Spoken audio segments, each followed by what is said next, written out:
Welcome back to 1984 as we continue our look at the Transformers toy line by Hasbro. Previously, we took a look at Brawn, one of the Autobot mini cars from Generation 1. This time, we're staying with the Autobots, but we're checking out one of the exclusive mail-away figures. The first wave of mail-away figures included the Omnibots and the Powerdashers, and today, we will be taking a look at the Autobot Powerdasher Zetar, here on KREED'S Collection.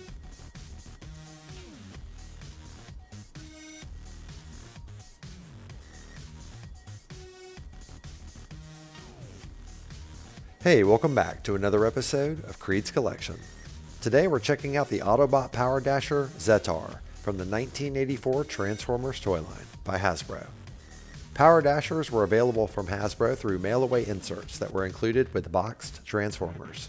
Originally, they had no individual identity and were more like drones. However, their instructions implied that eventually they would take on their own personality. Because of this, they had general names like Drilldasher, Skydasher, and F1 Dasher. In later continuities, the Powerdashers became fully realized characters, with Drilldasher becoming Zetar, Skydasher becoming Cromar, and F1 Dasher becoming Aragon. And now that we know a bit more about Zetar and the Powerdashers, let's take a closer look. Zetar's vehicle form is a Cybertronian drill tank. He's got his drill here and his tank treads here on the side, as well as rubber wheels here for his pull back and go feature, which we'll come back to in just a second. Overall, he is held up really well. Really, the only problem in vehicle mode is the drill here on the bottom has a little bit of paint rub, and you can see the yellow underneath, but on top of the drill, it still looks really nice and clean. I'm a big fan of this vehicle mode because at the time, all the Transformers were Earth modes, and this one was a Cybertronian form, which was different. Zetar has a cockpit here where you can put a tiny little action figure, you just pop in, and that's something that was included with the Diaclone release in Japan. Sadly, here in the States, we did not get the tiny action figure. Now we're going to take a look at Zetar's rubber wheels. These are used for his pull back and go motor. As you can see, you pull the wheels back and they roll forward. And all Powerdashers have this feature, so we're just going to pull him back and let him go. And yeah, he does okay. Let's go ahead and do that one more time just for good measure. Pull him on back, and come on. Yep, he did a lot better back in 1984, but he still rolls, which is better than nothing. Alright, now it's time to transform Zetar into his robot mode. You want to start by grabbing his legs here and flipping them all the way down on both sides. And then you just want to make sure that they're straight here at the kneecap. After you do that, you want to grab his arms and flip them up, and then go ahead and bring them on down. Now, you just want to grab the drill cone, pull up, and that reveals his face, and there you go. You have transformed Zetar into robot mode. Because the Powerdashers were originally conceived as drones, they didn't have a tech spec like a traditional Transformer. They just have a small blurb inside their instruction booklet that kind of explains what they're about. In the mid-2000s, Dreamwave produced a Transformers comic, and in that continuity, the Powerdashers had their own distinct personalities, and that's when Zetar, Cromar, and Aragon fought beside Ultra Magnus. If you can look past Zetar's very interesting cone head, he's actually a really excellent Transformer figure, with an especially high level of articulation for a 1980s transforming robot toy.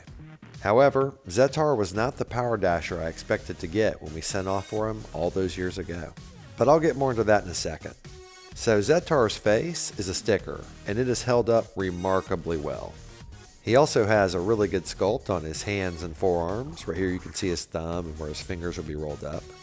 On the back of his fist here, there's a peg hole, and I tried to find a Transformer gun that would pop into it, but sadly, none of my guns would fit.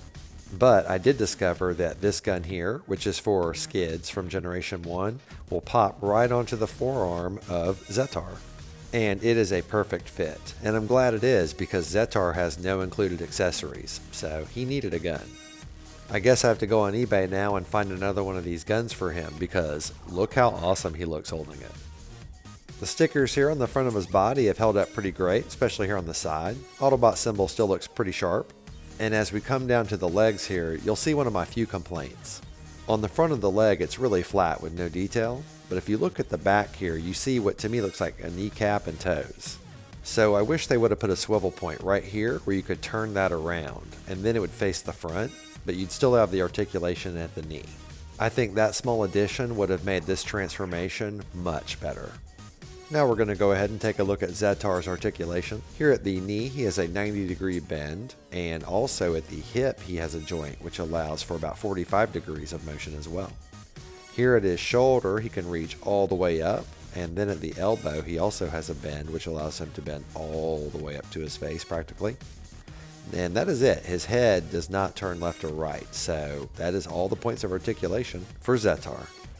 Since Zetar doesn't have a traditional tech spec, I figured I'd show his instructions, and we'd take a quick look at the blurb in the lower right corner. According to this, their power is still growing, and they can take on a multitude of shapes and forms. This is how Hasbro justified sending out at random one of the 3 Powerdashers when you ordered one. So right here I have the original reinforcements for Cybertron order form, and we're going to go ahead and open it up here. Now, there's all kinds of information. If you want to pause, you can go ahead and read this. But what I really want to show you is right here where you ordered the Powerdasher. Now here in the picture, it's the Jet Dasher or Crowmar, and that's who I thought I was going to get. But right here, there's a note telling you you're going to get a random one, and I didn't see that as a kid. So I have to admit, I was mildly disappointed when I got the Drilldasher instead. But I have to say, he grew on me. On the back of Powerdasher Zetar, you can see the Takara stamp and made in Macau, but I could not find a copyright date anywhere. And now for our He-Man size comparison. Powerdasher Zetar is not too much smaller than He-Man, but it's a shame he's not a little bit bigger, and then you could transform into a vehicle for He-Man to go against Skeletor and Roton.